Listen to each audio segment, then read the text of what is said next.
오늘 하나님의 말씀은 마가복음 4장을 찾겠습니다. 마가복음 4장입니다.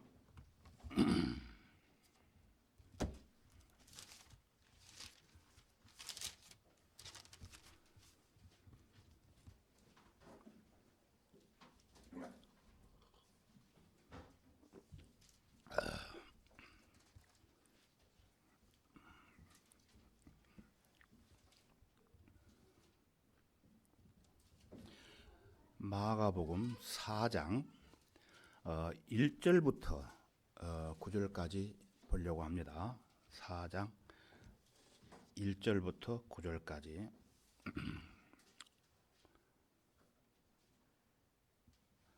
페이지 수가 몇 페이지죠? 저기 큰 글 성경. 예? 69페이지입니다. 페이지 수로 찾으시면 쉬워요.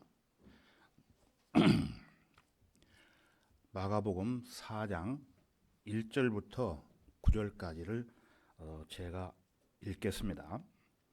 주께서 다시 바닷가에서 가르치기 시작하시더라.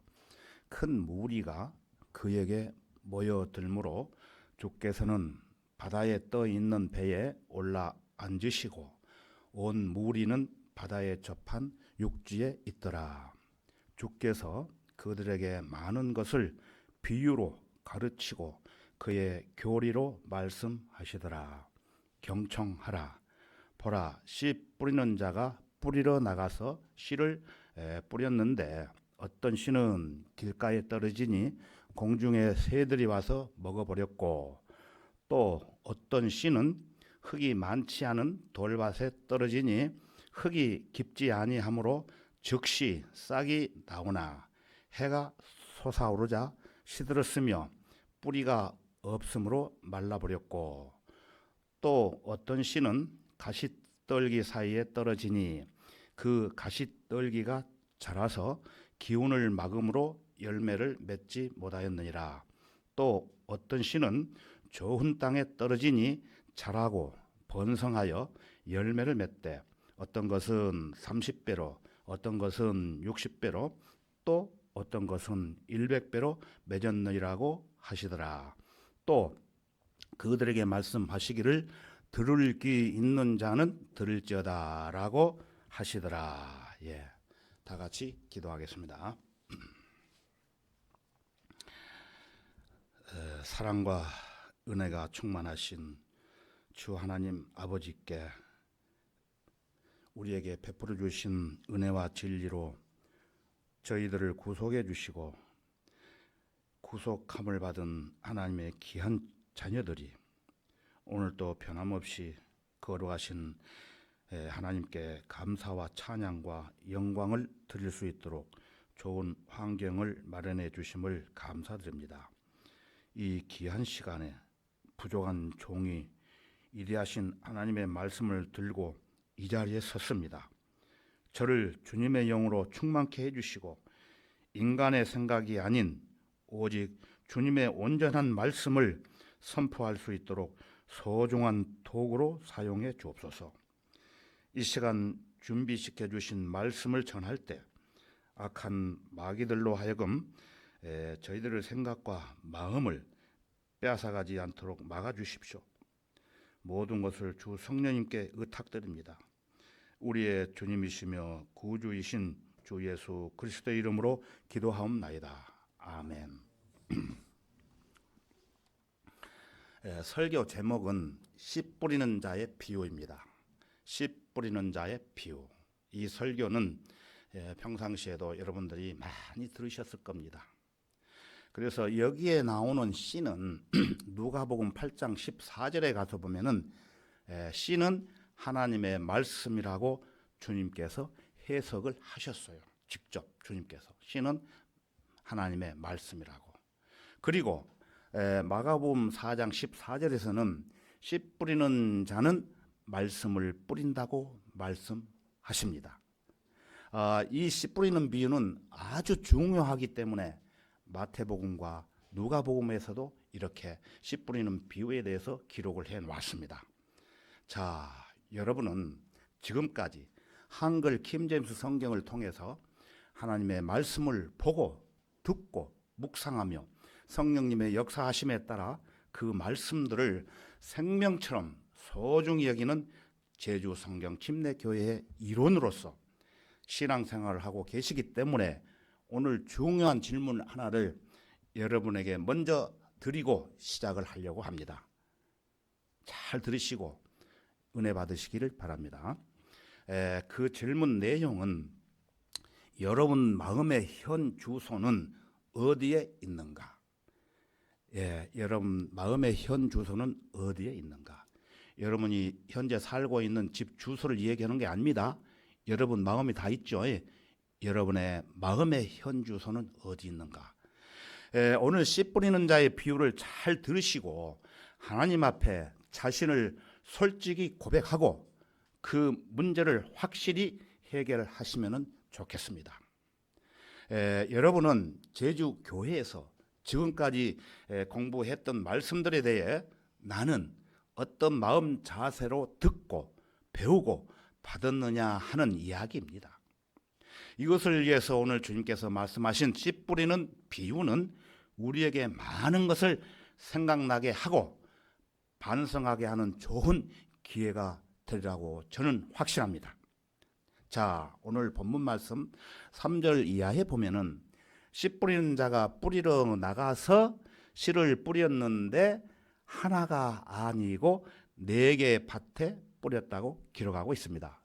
제가 읽어서 여러분들이 아시겠죠? 그래서 첫째는 길가에 밭이 있습니다. 씨는 길가에 떨어지니 공중의 새들이 와서 먹어버렸다고 합니다. 두 번째는 돌밭이 있다고 합니다. 돌밭. 씨가 떨어져서 잠깐 싹이 났지만 해가 솟아오르자 시들었으며 뿌리가 없으므로 말라버렸다는 것이고, 세 번째는 가시떨기 밭이 있다고 합니다. 씨는 가시떨기 사이에 떨어지니 그 가시떨기가 자라서 기운을 막음으로 열매를 맺지 못했다고 합니다. 마지막 네 번째는 좋은 땅이 있다고 합니다. 좋은 땅. 그야말로 문전옥답이라고 하죠. 옛날에 어른들이 말하기를. 비옥한 옥토라는 것입니다. 이 기름진 옥토밭에 씨가 떨어지면은 뿌리가 내리고 나중에는 각각 30배, 60배, 100배의 결실을 맺는다고 말씀을 하십니다. 이와 같이 씨 뿌리는 비유가 4가지가 있는 것처럼 씨는 말씀이기 때문에 하나님의 말씀을 받는 마음의 자세도 4가지가 있다고 주님께서 비유를 설명하고 있습니다. 이 말씀을 씨앗으로 비유를 하는 것은 구약이든 신약이든 보편적으로 등장하는 진리입니다. 그래서 전도서 11장 6절에 가서 보면은 너는 아침에 씨를 뿌리고 저녁에 내 손을 거두지 말라. 이는 이것이 잘 될지 저것이 잘 될지 또는 둘 다 좋을지 내가 알 수 없음이라고 말씀합니다. 씨를 뿌리는데 아침에만 뿌리지 말라는 거예요. 아침에도 뿌리고 또 저녁에도 뿌리라는 겁니다. 그래서 우리는 어떻게 합니까? 저녁에도 말씀을 전하고 있죠. 자, 아침에 뿌리면 잘 될지 저녁에 뿌리면 잘 될지 어떻게 알 수 있느냐는 거예요. 기회가 있으면 계속 뿌리라는 거예요. 아침이든 저녁이든. 자, 그래서 우리는 아침이든 저녁이든 때를 얻든지 못 얻든지 어떤 상황에서도 하나님의 말씀인 생명력 있는 씨앗의 말씀을 부지런히 풍성하게 뿌려야 된다는 것입니다. 저는 성경대로 믿는 교회에서 신학 공부를 하고 짧은 시간이지만 목회를 하는 동안 하나님께서 이모저모로 축복해 주신 것에 대해 이 모든 것을 하나님 앞에 감사를 드리는 바입니다. 우리가 해야 할 일은 생명력 있는 말씀을 죄인들에게 뿌리는 거예요. 그리고 그 나머지 결과에 대해서는 주님께 맡기면 되는 것입니다. 주님께 맡기면. 그래서 우리는 그 죄인이 혹 구원을 받을지 안 받을지 우리는 알 수가 없지만 역사하시는 분은 하나님이시기 때문에 그 몫은 하나님의 것입니다. 우리는 우리에게 맡겨진 임무만 충실히 수행하면 된다는 것입니다. 오늘 이 시간에 여러분들에게 말씀드리는 것은 좋은 땅에 씨앗을 뿌리기 위해 좋은 마음의 밭을 만들어서 생명력 있는 진리의 말씀인 씨앗을 받아 더 풍성한 은혜를 누리도록 하나님이 축복해 주시라고 믿습니다. 이 땅에 하나님께서 세우신 교회가 해야 할 가장 중요한 사역이 무엇이겠습니까? 말씀에 씨를 뿌리는 일이에요. 그보다 더 중요한 것이 없습니다. 다른 것도 중요하지만 교회에 소속된 우리 그리스도인들 모두가 해야 할 가장 소중한 일은 생명력 있는 말씀의 씨를 뿌리는 것이에요. 그것은 죄인들에게 부지런히 복음을 전하는 선한 일에 우리 모두 적극적으로 동참해야 되는 것이며 관심을 가져야 된다는 것입니다. 이 사역보다 더 중요하고 더 기쁘고 더 보람있고 더 의미 있는 사역은 없습니다.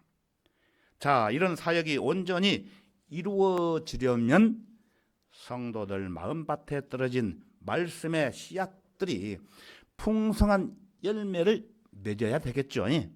이런 사역을 억지로 할 수는 없어요. 그래서 내가 막 억지로 한다고 해서 성경 교사가 되고 순회 설교를 하게 되고 이 강단에서 설교를 하는 게 아니에요. 풍성한 열매가 그 성도의 마음에 열매가 맺어질 때 자연스럽게 이런 일들을 이루어가는 것입니다. 자, 풍성한 열매를 맺는 마음밭이 되려면 어떻게 해야 될까요? 자, 구체적으로 설명을 드리겠습니다. 첫 번째로 단단하게 굳어버린 마음의 토양을 깨트려야 합니다. 뭘 통해서 단단하게 굳어버린 마음의 토양을 깨트릴 수 있을까요? 여러분 생각해 보셨습니까? 진리의 말씀을 통해서 그렇게 할 수 있다는 것입니다. 자, 본문 4절 다시 보겠습니다. 4절. 씨를 뿌렸는데 어떤 씨는 길가에 떨어지니 공중의 새들이 와서 먹어버렸고, 여기에 나오는 공중의 새들은 마귀를 상징합니다. 마귀들. 이 부분에 대해서 같은 장 15절에서 해석하고 있습니다. 15절을 한번 보십시오. 15절.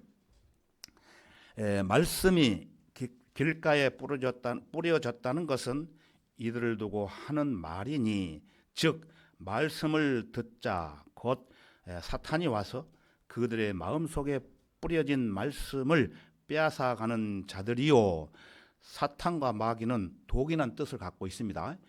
요한계시록에 보면은, 자, 길가와 같은 마음은 어떤 마음이냐면은 부주의한 마음 또는 게으른 마음 또는 태만한 마음입니다. 무관심한 마음이에요.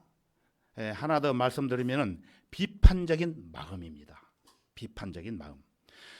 말씀을 듣는데 부주의로 인해 그러니까 길가에 떨어진다는 겁니다. 그들은 말씀을 듣는 일에 무척 또 게으름을 피웁니다. 설교를 듣고 깨닫는 것에 관심이 없다는 거예요. 무관심하다는 것입니다. 그리고 이 설교자와 저 설교자를 비교하면서 이러쿵 저러쿵 뭐 단어가 틀리니 내용이 틀리니 설교 내용에 대해 비판을 합니다. 얼굴 보면 알아요. 이런 마음을 가진 사람들은 하나님의 말씀을 듣고 있다 해도 아무런 반응도 보이지 못한 채 예배가 끝나면 교회 문 밖으로 나가기 바쁜 사람들이에요. 말씀을 주의 깊게 듣는 사람들도 아니기 때문에 이 설교 시간에 몸은 이 자리에 앉아 있지만 마음과 생각은 저 멀리 세상으로 나가 있다는 것입니다. 그러면 안 되겠죠. 그래서 어떤 사람들은 직장 문제, 또 건강 문제, 먹을 것, 입을 것을 염려하고 더 나아가 돈 문제, 세상적인 여러 가지 일들로 고민을 하는 거예요.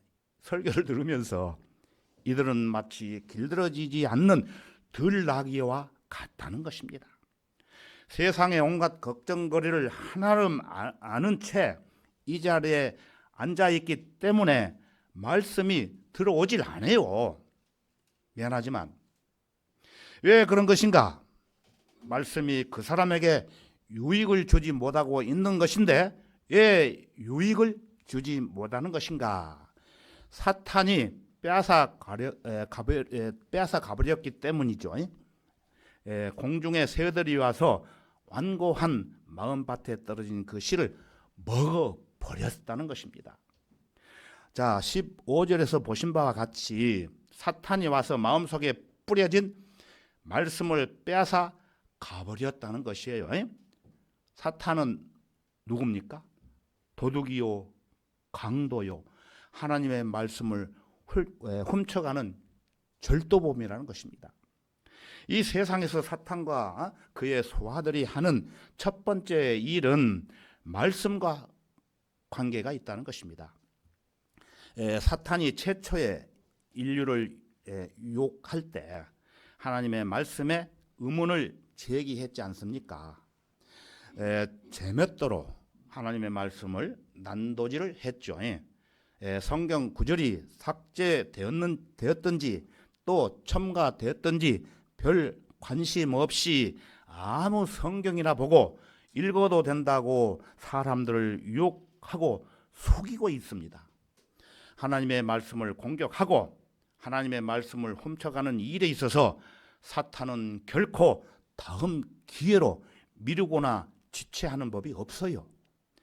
지금 설교를 들으려고 주의를 기울이고 있는 여러분의 마음밭 곁에 마귀가 다가와 있다는 사실을 인식을 하셔야 합니다. 틈만 보이면 여러분의 마음속으로 들어오려고 합니다. 그 사탄의 계략을 인지하고 방어를 하셔야 된다는 것입니다. 여러분이 하나님의 말씀 앞에 더 가까이 다가가면 다가갈수록 사탄도 더 가까이 다가오고 있는 거예요. 지금 사탄은 설교를 듣기 위해 앉아있는 여러분 곁에 바짝 다가와서 여러분의 귀에 설교가 들리지 않도록 방해를 하고 있다는 것입니다. 우리로 하여금 말씀들을 듣지 못하도록 졸음이 쏟아지게 한다든지 또는 온갖 잡생각이나 엉뚱한 망상에 사로잡혀 있게 한다든지 걱정거리나 염려 또는 두려움 등이 밀려오게 한다든지 어떤 사람을 미워할 수 있도록 만든다든지 모든 수단과 방법을 동원을 합니다. 하지만 여러분이 이런 마귀의 공격을 이겨내고 설교의 내용을 잘 집중해서 말씀을 듣는데 성공을 하게 되면 그것으로 끝나는 게 아니고 마귀는 그 다음 단계로 옮겨가서 여러분의 마음에 빗장을 걸어 잠굽니다. 그리고 하나님의 말씀을 여러분의 마음으로 받아들이지 못하게 만들어 버려요. 들었다고 해도 마음으로 수긍하지 못하게 만들어 버린다는 것입니다. 실제로 설교 시간에 수많은 말씀의 씨앗들이 마음밭에 떨어지지만 그중 상당히 많은 말씀의 씨앗들이 심겨지지 못하고 마음 바깥 가장자리 길가로 튕겨져 나가는 것을 보게 됩니다. 어떻게 알 수 있는지 아십니까? 여러분의 눈빛을 보면 알 수 있어요. 이 시간에 여러분의 눈빛을 보면은 눈빛이 안 좋은 사람들이 있지만 그렇다고 해서 무슨 말을 할 수 없잖아요. 본인이 판단해야 되는 것이에요. 그런데 보인단 말이에요. 보면은 상대방의 눈빛을 보면은 어느 정도는 알 수 있어요. 눈빛이 안 좋은 사람들은 자기 안에 있는 어두움을 몰아내지 못해요. 미안하지만 오늘날 대부분의 교인들은 하나님의 말씀을 듣는 것을 매우 지루하다고 느낍니다. 자, 몸의 빛은 눈이라고 성경은 말씀합니다. 여러분의 눈이 반짝반짝 빛난다는 것은 하나님의 말씀이 여러분의 마음밭에 지금 잘 심겨지고 있다는 증거가 되는 것입니다. 하지만 눈에 총기가 흐려지고 어둠의 그림자가 깃들여 있다는 것은 마음이 너무나 완고하고 단단해서 말씀의 씨앗이 뚫고 들어갈 수 없다는 겁니다. 세상에는 육신의 정욕과 안목의 정욕과 이성의 자랑을 충족시켜주고 쾌락을 만족시켜주는 요소들이 너무나 많습니다. 그런 쾌락적인 요소들에 비하면 정말 설교는 지루하고 따분하게 느껴지는 것입니다. 너무나 고리타분하게 느껴질 수도 있겠죠. 자, 이런 느낌을 받는 사람들은 하나님의 말씀을 진리라고 생각하지 않고 하나님의 말씀은 질린다고 마음속으로 생각하는 사람들입니다. 진리가 아니고 질려버린다고. 그러면 안 되겠죠. 그래서 대전에서 살고 있는 장 아무개 같은 사람들이 등장을 하고 서울에서 광화문에서 설치는 정 아무개 같은 사람이 판을 치는 세상이 되어버리고 말았습니다. 이런 사람들 때문에 오늘날 수많은 사람들이 구원을 받는데 방해가 돼요. 이들은 그저 사람들을 웃기고 올렸다가 들어 올렸다가 내려 놓기도 하죠. 그렇게 재밌는 쇼도 없기 때문에 쇼를 합니다. 수많은 사람들이 그런 사람들을 좋아합니다. 참으로 불쌍한 존재들입니다. 유튜브에 들어가면 수많은 사람들이 듣고 있어요. 또한 마귀는 여러분이 설교를 들을 때 하나님의 말씀을 의문하게 의심하게 만들어 버립니다. 이 말씀은 인간의 말이지 하나님의 말씀이 아니라고 생각하게 만든다는 거예요. 성경 말씀은 유일무이한 절대 진리가 아니라 그저 세상 종교인들이 신봉하는 여러 경전 중 하나이거나 신화에 불과하다고 생각하는 사람들이라는 것입니다. 성경 말씀을 의심하는 순간 열매를 맺지 못한 건 말할 것도 없고 그 순간의 모든 신앙 체계가 무너지게 됩니다. 그렇기 때문에 여러분의 마음이 완고하게 되어서 하나님의 말씀을 의심하는 일이 생겨서는 안 된다는 겁니다. 우리가 하나님의 말씀을 온전히 믿고 신뢰하면 그 안에 효과적인 역사가 일어납니다. 여러분의 마음과 생각을 주 성령님께서 주관하시기 때문이에요. 여러분이 이 자리에 앉아서 그냥 아무 의미 없이 앉아 있는 게 아니라 하나님의 능력 있는 말씀을 경험해야 되지 않겠습니까, 여러분? 우리가 예배를 드리고 있고 말씀을 듣나요? 저와 여러분 모두가 예배를 드리는 것은 살아계신 주 하나님 아버지께 영과 진리로 드리는 거 아니겠습니까? 그리고 하나님께서 이 시간 나에게 주시는 말씀을 통해서 뭔가 변화되는 그런 경험을 하기 위한 거 아니겠습니까? 자, 그렇다면 그런 성령의 역사를 경험을 해야 되겠죠? 우리 다 같이 데살로니가전서 2장 13절을 보겠습니다.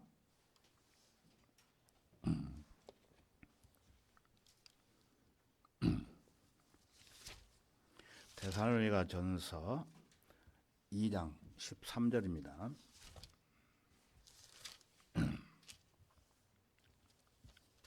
제가 읽겠습니다. 이로 인하여 우리가 하나님께 쉬지 않고 감사함은 너희가 우리에게 들은 바 하나님의 말씀을 받을 때에 사람들의 말로 받아들이지 아니하고 사실 그대로 하나님의 말씀을 받았으니 이 말씀이 믿는 너희 가운데서도 효과적으로 역사하느니라. 예. 자, 하나님의 말씀을 받을 때 어떤 설교자의 말로 받아들이지 말고 사람의 말로 받아들이지 말고 하나님의 온전한 말씀이라고 생각하며 사실 그대로 믿음으로 받아들일 때 이 말씀이 효과적으로 역사한다는 거예요. 설교 시간에 여러분이 반드시 경험해야 할 요소가 바로 이거예요. 주님께서 물으십니다. 내 말이 불같지 아니하냐?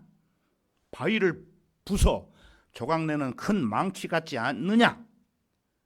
이 말씀을 이 시간에 여러분 경험하셔야 됩니다. 여러분이 설교를 매주마다 듣고 있죠. 매주마다 듣고 있는데 이런 경험을 하고 있습니까? 그런 경험을 해야 되겠죠. 그래야 정말 설교가 너무나 즐겁고 기쁘고 내 마음에 도전이 되고 의미가 있고 이것이 살아있는 생명의 말씀으로 여러분 마음밭에 다가오고 있다는 것입니다. 자, 풍성한 열매를 맺는 마음밭이 되려면 어떻게 해야 될까요? 두 번째입니다. 두 번째, 믿음의 뿌리를 깊게 내릴 수 있도록 마음의 밭을 옥토로 충분히 준비해야 된다는 것입니다. 자, 오늘 본문 말씀 5절과 6절을 다시 보겠습니다. 5절과 6절. 또 어떤 씨는 흙이 많지 않은 돌밭에 떨어지니 흙이 깊지 아니하므로 즉시 싹이 나오나 해가 솟아오르자 시들었으며 뿌리가 없으므로 말라버렸고. 자, 지금 이 밭에는 두 가지 문제가 있다는 겁니다. 두 가지 문제. 하나는 흙이 많지 않다는 것이고 또 하나는 뿌리가 없다는 거예요. 그 의미를 같은 장 16절과 17절에서 해석을 하고 있습니다. 우리 다 같이 16절과 17절을 보겠습니다. 또 이와 같이 말씀이 돌밭에 뿌려졌다는 것은 이들을 두고 하는 말이니 그 말씀을 듣고 즉시 기쁨으로 받으나 그들 안에 뿌리가 없으므로 잠시 동안만 견디다가 후에 그 말씀으로 인하여 고난이나 박해가 오면 곧 실족하는 자들이요. 실족. 전번에 설명드렸죠. 즉 뿌리가 없으므로 잠시 동안만 견디다가 후에 그 말씀으로 인하여 고난이나 박해가 오면 곧 실족하는 자들이라고 설명을 하고 있습니다. 돌밭에는 뭐가 많습니까? 돌이 많죠. 흙이 많지 않죠. 흙보다 돌이 많이 있는 밭에는 곡식이 잘 자랄 수가 없죠. 농사 지어보신 분들은 알 겁니다. 그래서 농부들은 틈만 나면은 돌을 골라내야 된다는 것입니다. 이런 밭에는 차풀도 살아나기가 쉽지 않아요. 돌이 많기 때문에. 뿌리가 내릴 수 있는 만큼 흙이 깊지 않기 때문에 그렇습니다. 이처럼 이 돌밭과 같은 마음은 깊이가 없어요. 얄팍하고 깊이가 얕은 그런 마음이라는 것입니다. 이런 토양에는 씨가 떨어져도요 뿌리를 낼 수 있는 환경이 조성되어 있지 않기 때문에 이런 마음을 가진 사람들은 말씀을 듣고 기쁨으로 받아들여도 뿌리가 형성될 수 없다는 것입니다. 받아들여도 형성되어도 뿌리를 낼 수가 없어요. 자, 성경에서 뿌리는 누구라고 설명합니까? 예? 예수 그리스도이십니다. 뿌리는 예수 그리스도. 요한계시록 22장 16절에 가서 보면은 예수님을 가리켜 다윗의 뿌리라고 했어요. 다윗의 뿌리.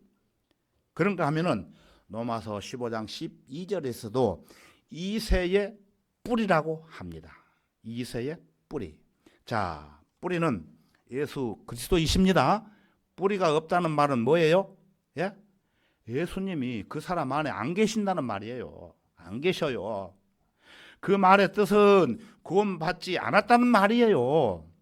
오늘 본문에 보면은 네 가지 마음 상태가 나오는데 이 중에서 첫 번째 제가 설명드렸죠. 길가밭. 두 번째 지금 설명드린 돌짝밭. 여기에 해당되는 사람은 구원받지 않은 사람들의 마음 상태의 모습을 이야기하고 있습니다. 이 두 부류는 구원받지 않는 사람들이에요. 뿌리가 없어요. 그래서 이들은 믿는다고 고백을 하지만 나중에 말씀으로 인하여 고난이 오고 박해가 오면 확실한 뿌리가 없기 때문에 곧바로 실족해 버립니다. 구원받지 않는 사람들의 형태라는 것입니다. 배교까지 합니다. 자, 그런가 하면은 식물에게는 뿌리가 중요하죠. 자, 뿌리는 네 가지 중요한 기능을 가지고 있습니다. 네 가지. 첫 번째가 지주해 주는 기능이 있습니다. 지주대를 세우죠. 우리가 나무를 심으면은. 즉 식물 전체를 붙잡아 주는 지탱해 주는 힘이 있다는 것입니다. 그러므로 흙 속에 뿌리를 깊게 내린 나무일수록 강한 바람에 잘 이겨낼 수가 있습니다. 자, 두 번째 기능을 보면은 뭔가를 흡수하는 기능이 있다는 것입니다. 그것은 흙 속에 있는 수분을 흡수하고 흙 속에 있는 잔뿌리의 털이 무기양분을 흡수한다는 것입니다. 그렇게 흡수된 물과 무기양분을 줄기를 통해서 식물 본체에 물과 영양분을 공급해 줍니다. 그걸 통해서 식물이 건강하게 자라가는 거예요. 어떤 나무 뿌리 하나가 10m 이상 길게 뻗어간다고 합니다. 저는 우리 농장에 이런 나무를 봤어요. 뿌리를 타고 가보니까 10m 이상 그런 뿌리 나무가 있어요. 뿌리가 깊게 뻗을수록 어떻게 됩니까? 키도 크고 가뭄에 덜 시달리고 더 많은 영양분을 받아들여 가지고 큰 나무로 성장할 수 있다는 거예요. 자, 세 번째 기능은 호흡하는 기능입니다. 산소를 받아들이고 이산화탄소를 방출하는 역할을 이 뿌리가 한다는 거예요. 그렇기 때문에 뿌리가 숨을 쉬는 기능은 매우 중요합니다. 왜냐하면은 그런 숨을 쉬는 기능을 통해서 먹고 남은 노폐물을 배설할 수 있기 때문에 그렇다는 뜻이에요. 자, 네 번째 기능은 뿌리는 저장하는 기능이 있다는 것입니다. 저장하는 기능. 이처럼 사용하고 남은 그 양분을 뿌리에 저장해 두는 거예요. 이 네 가지 뿌리의 기능에 대해서 이것을 영적으로 해석을 해 본다면은 우리의 믿음 역시나 식물의 뿌리와 비슷한 기능을 갖고 있다는 것입니다. 우리의 믿음과 유사하다는 겁니다. 뿌리가 식물에게 중요하듯이 구원받은 성도들에게 가장 중요한 요소는 뭡니까? 믿음이죠. 믿음. 그래서 우리는 믿음의 뿌리 이런 말을 사용하고 있습니다. 그 첫 번째로는 우리의 믿음은 식물의 뿌리처럼 똑같이 성도들의 신앙 생활을 지지하고 지탱해 줍니다. 그러므로 여러분의 신앙 생활을 감정에 의존해서는 안 되는 거예요. 감정에 의존한 사람은 늘 흔들려서 넘어지고 맙니다. 또 실족합니다. 하지만 자신의 믿음의 신앙생활을 주님께 의지하는 사람들은 견고하게 서 있기 때문에 감정에 절대로 휘둘러지지 않는다는 것입니다. 진리의 말씀 안에 믿음의 뿌리를 경고히 내린 성도만이 어떠한 상황에서도 흔들리지 않고 고난이나 환난과 핍박이나 시련과 시험 또는 유혹이 다가올지라도 잘 이겨내는 힘이 있다는 것입니다. 두 번째로, 믿음도 식물의 뿌리처럼 하나님의 말씀을 온전히 흡수할 수 있도록 도와줍니다. 흡수하는 기능이 있다는 거예요. 말씀 안에 들어있는 또는 성경 안에 들어있는 여러 가지 영양소 있죠. 영적인 영양소를 믿음을 통해서 흡수를 하는 거예요. 그러면서 그리스도의 충만하심에 장성한 분량에 이르도록 자라가게 한다는 것입니다. 믿음을 통해서 하나님의 말씀에 밀착하고 약속의 말씀들을 굳게 붙들고 있는 성도는 쉽게 흔들리지 않습니다. 하나님을 온전히 믿고 신뢰하는 성도는 침몰하거나 무너지지 않는 이유가 바로 여기에 있다는 겁니다. 자, 세 번째로는 믿음은 식물의 뿌리처럼 영적인 호흡을 도와줍니다. 성도에게 없어서는 안 되는 영적인 호흡은 무엇입니까? 여러분 알고 계시죠? 예? 기도. 예, 기도. 믿음 없는 기도는 하나님께서 응답하지 않습니다. 아무리 기도해봐야. 자, 네 번째로 식물의 뿌리처럼 저장하는 기능이 또 있다는 겁니다. 믿음을 통해 흡수된 진리의 말씀은 우리 안에 영적인 지식과 자양분으로 축적이 되는 것입니다.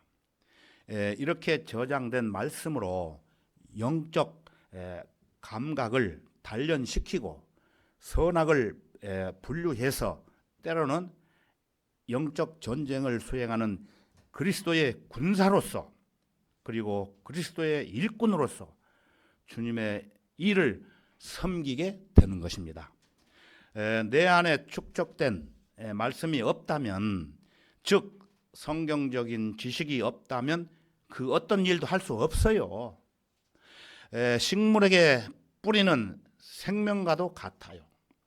잎이 떨어지고 가지가 잘려나가고 줄기가 꺾이고 심지어 나무 밑통만 남아있다고 하더라도 뿌리만 살아있으면 나무는 다시 소생할 수 있는 기회가 있습니다. 뿌리가 그만큼 중요하다는 것입니다. 하지만 아무리 잎이 무성해도 뿌리가 썩고 마르고 병이 들면은 그 나무의 가지나 잎사귀가 병들고 말라 죽는 것은 시간 문제입니다. 제가 경험을 했어요. 뿌리가 병든 상태에서 잎사귀나 나무 가지에 살충제를 뿌리거나 좋은 영양제를 공급해도 아무 소용이 없다는 것입니다. 나무가 병들면 식물학자들이 말하기를 뿌리부터 점검해야 된다고 말을 합니다. 뿌리. 성도의 믿음도 마찬가지죠. 믿음의 뿌리가 병든 성도는 영적인 삶 전체가 병들어 있다는 것입니다. 말씀을 통해 어떤 조명도 얻지 못하며 기도조차 할 수 없어요. 이런 사람들은 경건의 모양은 있는데 경건의 능력은 나타나지 않습니다. 간증도 없어요. 간증. 매사에 육신적인 말과 행동만 튀어나옵니다. 육신적인 자랑만 한다는 거예요. 이런 자들은 세상 냄새가 나고 종교적인 이선으로 살아갈 뿐입니다. 열정이 없어요. 열정. 마음은 맹맹합니다. 주님을 위해 어떤 일도 못해요. 어떤 열매도 맺지 못하는 거예요. 맺지 못한다는 거예요. 믿음의 뿌리가 마르면은 그 사람의 신앙생활은 점점 메말라 갈 수밖에 없다는 것입니다. 그래서 마귀가 가장 먼저 성도의 믿음을 공격을 하는 거예요. 의지를 무력화시킵니다. 믿음을 사용하지 못하게 만들어 버립니다. 믿음이 자랄 수 있는 환경을 완전히 차단시켜 버립니다. 심지어 믿음을 파괴시키기 위해서 거짓 교리들을 양산해 냅니다. 양산해 낸다는 것입니다. 그 결과 어떻게 됩니까? 성도들로 하여금 믿음에 대한 선한 양심을 내던지도록 하게 하고 파선을 시킨다는 것이죠. 믿음에서 떠나 미혹하는 영들과 마귀들의 교리를 따르게 합니다. 그래서 방황하게 하고 믿음에서 떠나 교회를 떠나게 만들고 믿음을 지키지 못하도록 뒤집어 버리고 믿음의 생활에서 버림받는 삶이 되도록 만들어 버린다는 것입니다. 이런 일들을 누가 합니까? 마귀가 이런 일을 하고 있습니다. 마귀가 자기도 몰라요. 마귀가 하는 것에 대해서. 결국에는 어떻게 되는지 아십니까? 믿음을 뿌리채 마르게 함으로써 아예 믿음을 찾아볼 수 없는 그런 성도로 전락을 시킨다는 것입니다. 조심해야 돼요. 마귀가 믿음의 뿌리를 공격하는 방법 중에 가장 잘 사용하는 방법은 성도들 간에 어떠한 사소한 일들로 인해 쓴 뿌리가 은밀하게 자라나게 만드는 거예요. 그게 화단이 돼요. 나중에는 믿음의 뿌리가 자라나야 할 그 공간에 감정이 발동해서 자리를 잡게 되면은 그 쓴 뿌리가 자라나게 되는 거예요. 그래서 성경은 우리에게 경고하는 것입니다. 열심히 돌아보아 하나님의 은혜에 미치지 못하는 자가 없도록 하고 또 쓴뿌리가 나와서 너희를 괴롭게 하거나 혹 그것 때문에 많은 사람이 더럽히지 않도록 주의하라고 경고하고 있어요. 쓴뿌리는 어떻게 됩니까? 전염성이 강합니다. 나만 문제가 되는 게 아니에요. 자기 본인만 문제가 되는 게 아니고 옆에 있는 지체들에게 문제를 확산시킨다는 것입니다. 나쁜 습관, 묵은 누룩, 악한 일들, 불평과 교만, 육신적인 언행, 죄에게 종노릇을 하는 삶, 이런 쓴뿌리들이 쉽게 점령을 시킨다는 것입니다. 믿음의 생활에는 믿음이 성숙한 사람들도 있지만 성숙하지 못한 사람들이 있다는 것을 기억하셔야 됩니다. 자, 그래서 우리는 쓴뿌리가 자라나는 것을 근원적으로 차단하기 위해서는 믿음의 뿌리가 내리도록 서로 돌아보아 말씀을 통해 그 문제들을 해결하도록 서로가 교제를 해야 되는 것입니다. 가만두고 있으면 안 되는 거예요. 저희 교회 성도가 어떤 문제가 있으면은 주고받고 교제를 해야 돼요. 나는 관계없다 하고 가만히 있으면 안 된다는 거예요. 자, 풍성한 열매를 맺는 마음이 밭이 되려면은 어떻게 해야 될까요? 세 번째입니다. 세 번째. 기운을 맡고 있는 가시떨기를 제거해야 된다는 것입니다. 7절을 보겠습니다. 본문 7절, 마가복음 4장 7절입니다.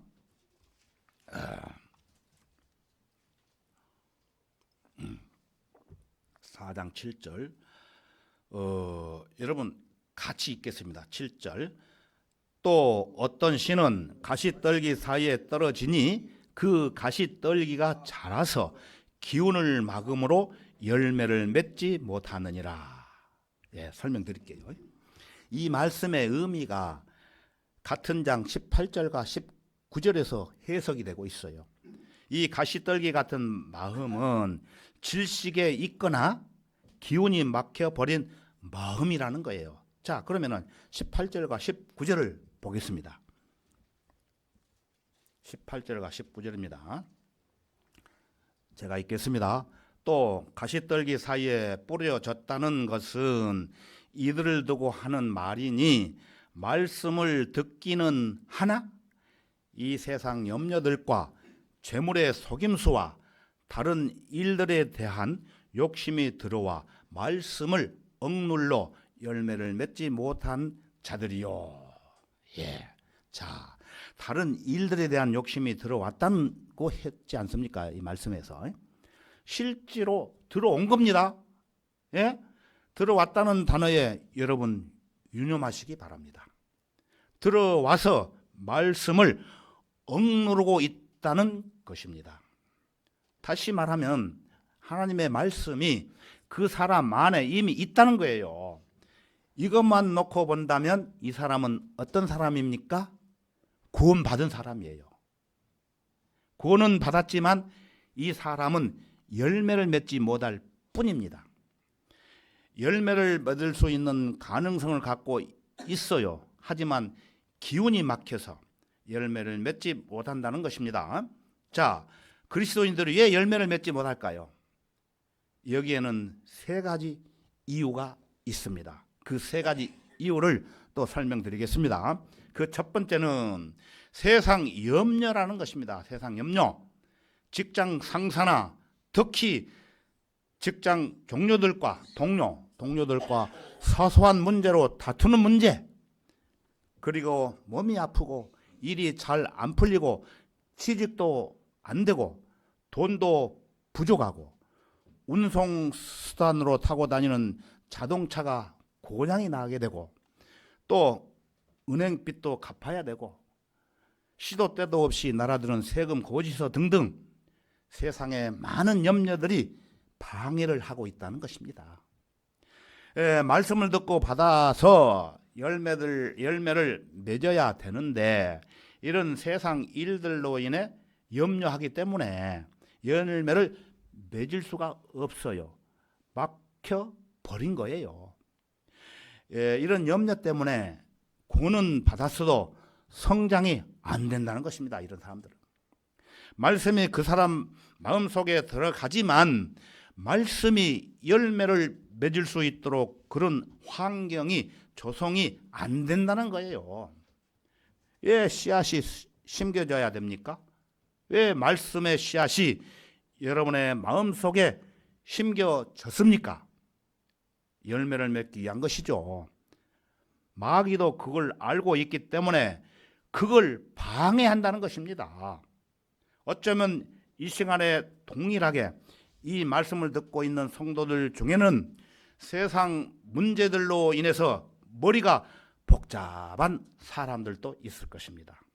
일단 그런 성도가 해야 될 일은 자기 마음에 일어나는 복잡한 모든 것을 다 주님 앞에 내려놓고 일단 말씀을 들어야 된다는 것입니다. 말씀을 통해서 힘을 얻고 그 세상의 염려와 싸우기 위해서는 진리의 말씀으로 무장을 해야 된다는 것입니다. 이런 염려들을 걷어내는 방법은 또 두 가지가 있어요. 두 가지.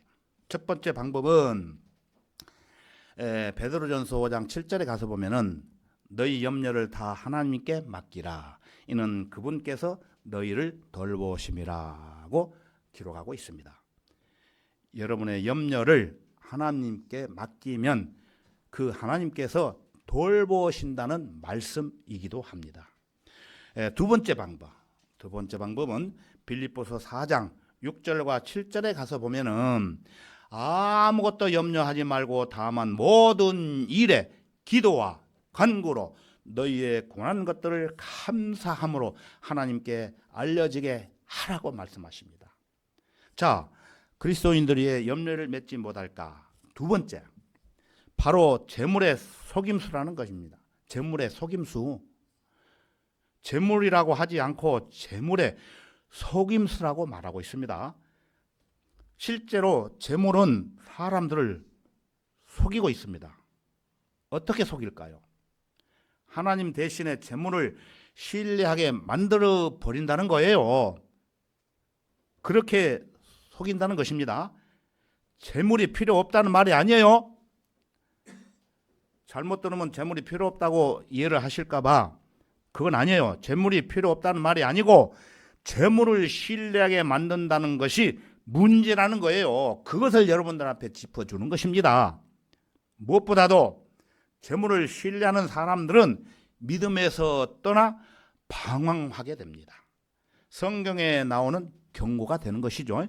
심지어 재물은 성도들을 파멸과 멸망에 빠뜨리고 날개를 달고 그 재물은 멀리 도망가는 것입니다.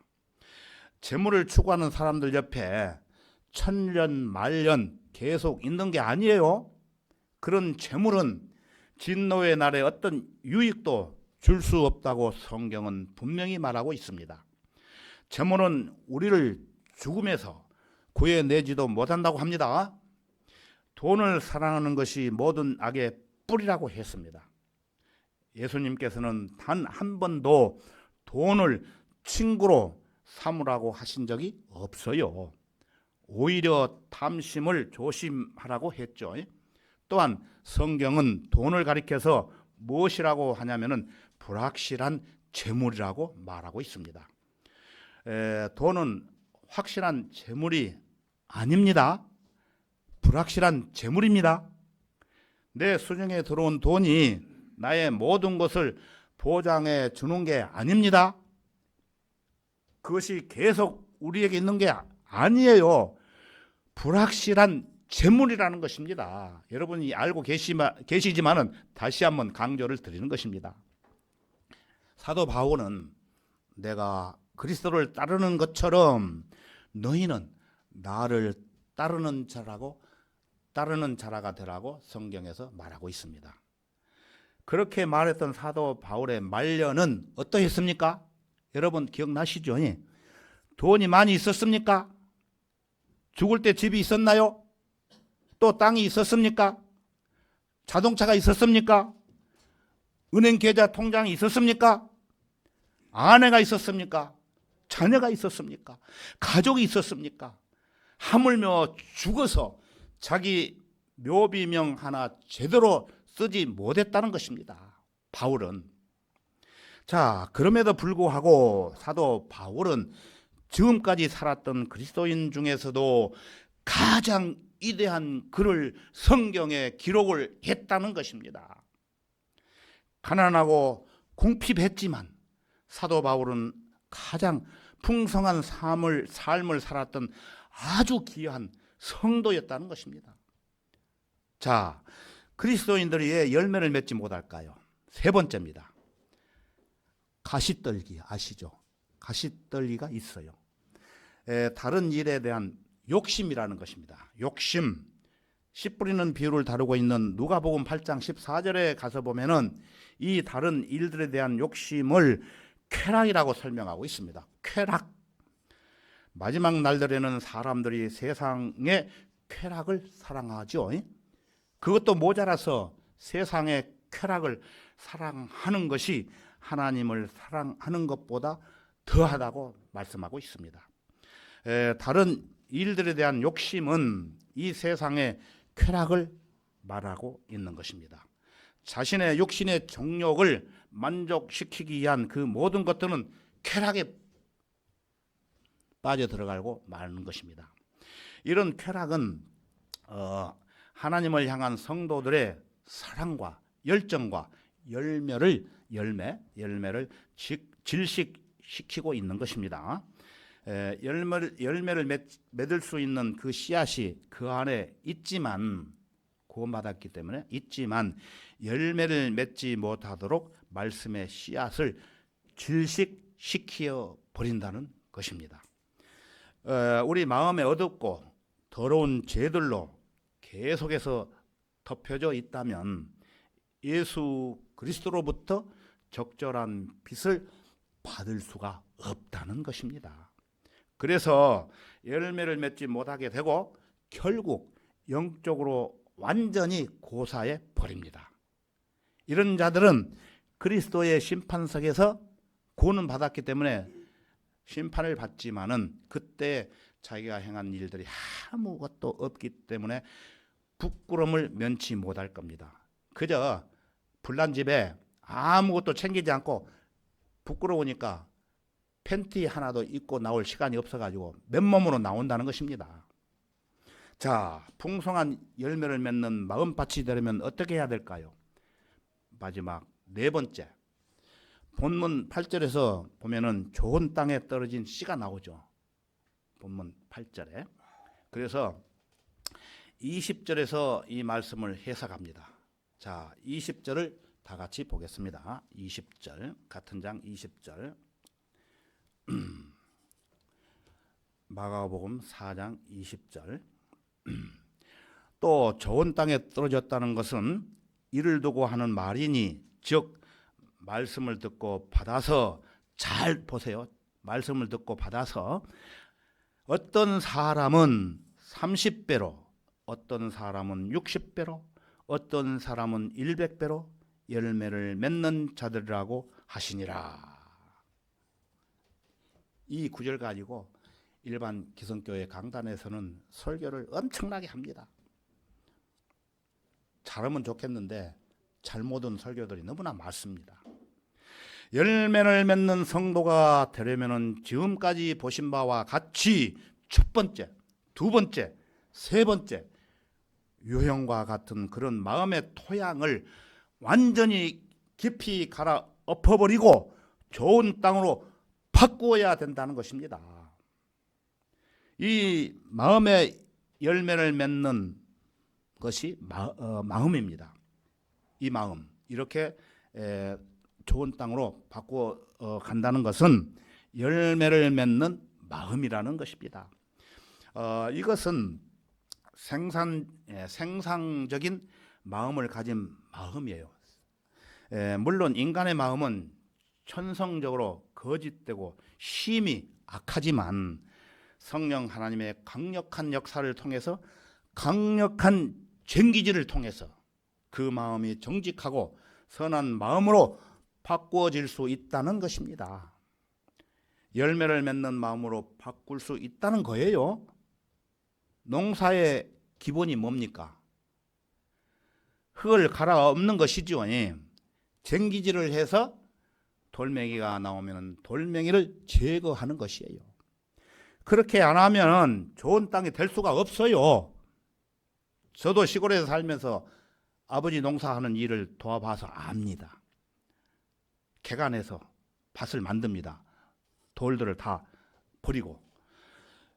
성령님의 역사를 통해서 이 시간 여러분의 마음밭에, 여러분의 마음밭을 계속 갈고 닦아서 옥토로 만들어지고 있다면 먼저 하나님께 감사를 드리십시오. 이 시간에 성령님의 역사가 뭡니까?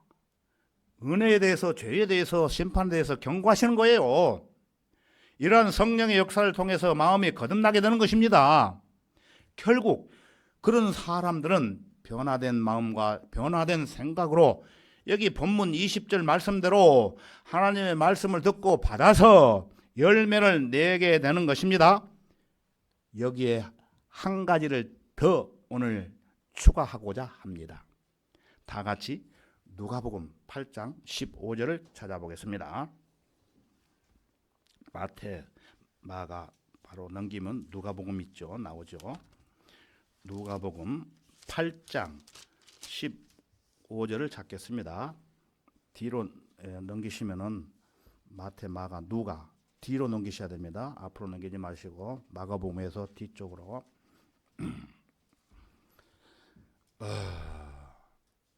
124페이지입니다. 페이지 수는 124페이지.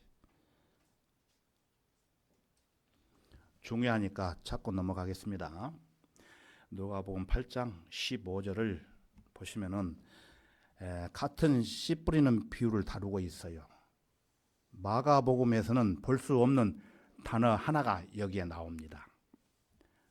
자, 씨가 좋은 땅에 떨어졌다는 것은 정직하고 선한 마음으로 말씀을 듣고 지켜서, 여기다 줄쳐 놓으십시오. 말씀을 듣고 지켜서 인내로 열매를 맺는 자들이라.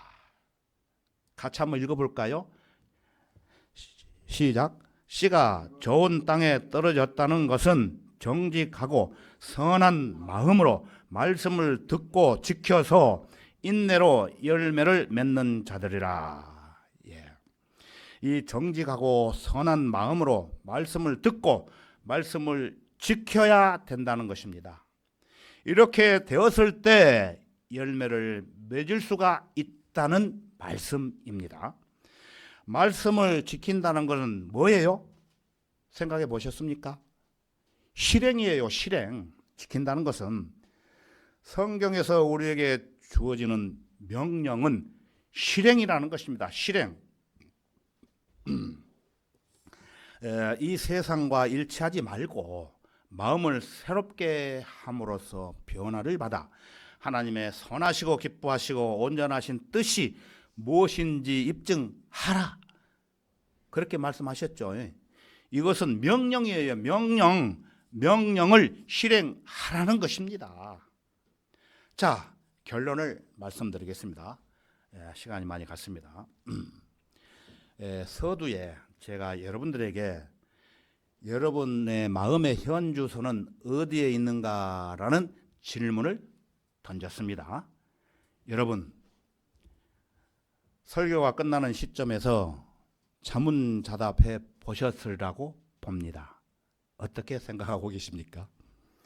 이제 여러분의 마음밭에 떨어진 생명력을 가진 은혜의 복음의 씨앗을 생명력 있게 가꾸어서 말씀의 능력으로 각각 30배, 60배, 100배의 결실을 맺을 수 있도록 해야 되지 않겠습니까? 여러분의 마음의 현 주소를 좋은 밭으로 만들어 나가기 위해서는 근본적인 변화가 필요하다는 것입니다.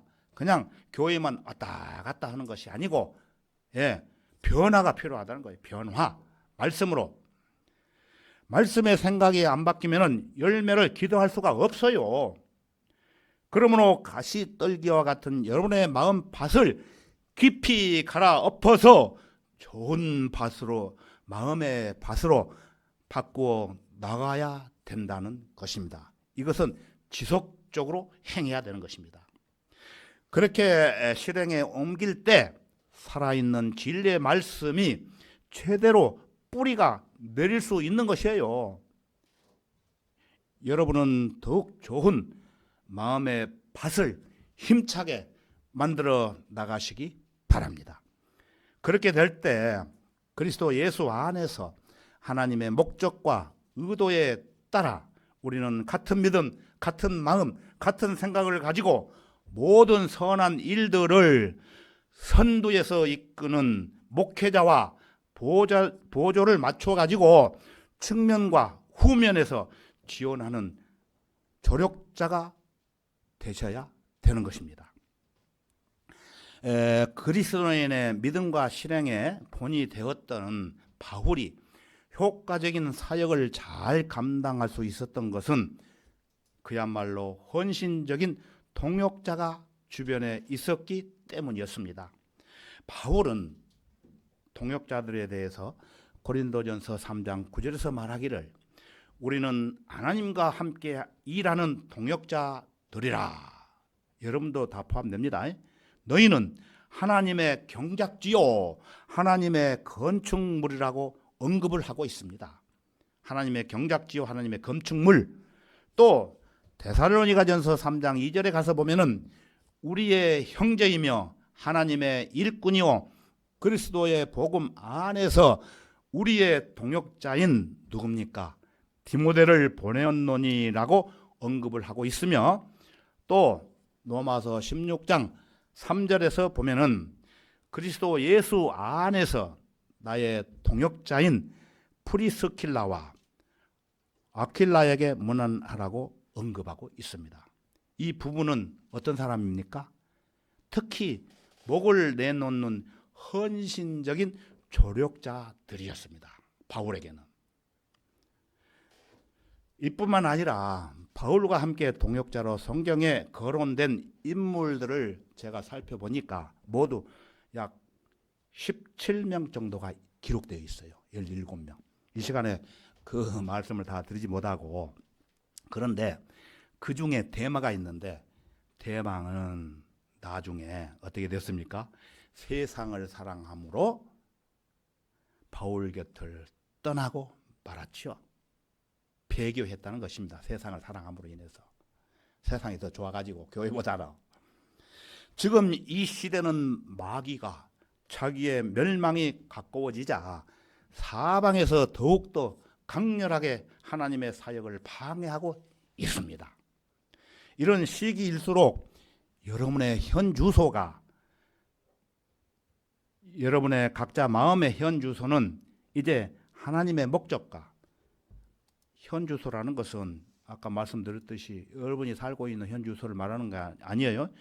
각자 마음의 현 주소가 이제 하나님의 목적과 의도에 따라 하나님과 함께 일하는 동역자로서 하나님의 경작지요, 하나님의 건축물이 되는 아름다운 하나님의 자녀로서 주님 앞에 서는 그날까지, 이제 곧 서게 됩니다. 주님 앞에 서는 그날까지 어떻게 살아야 됩니까?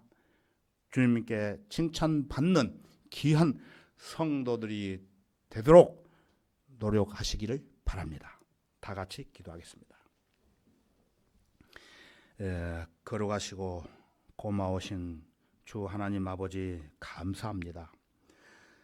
시간이 흐를수록 날로 날로 험악해져 가는 이 세상에서 우리의 마음과 생각이 어긋난 딴 길로 가지 않고 하나님의 목적에 따라 일치할 수 있도록 우리 마음의 현 주소를 하나님의 뜻에 맞춰 성도들과 함께 주 안에서 살아갈 수 있도록 가르쳐 주신 은혜 참으로 감사합니다. 이제 우리의 남은 삶이 은혜의 복음을 전하는 선한 일에 쓰임받는 동역자로서 온 힘을 다해 열정을 가지고 최선을 다하는 성도가 되기를 원합니다. 주님의 크신 능력의 손길로 각각 30배, 60배, 100배의 열매를 맺을 수 있도록 더욱더 힘과 용기를 주옵소서. 주님 앞에 서는 그날까지 주님 한 분만으로 만족하며 살아가게 하옵소서. 연약한 저희들을 항상 사랑과 은혜로 보살펴 주시는 주 예수 그리스도 이름으로 기도하옵나이다. 아멘.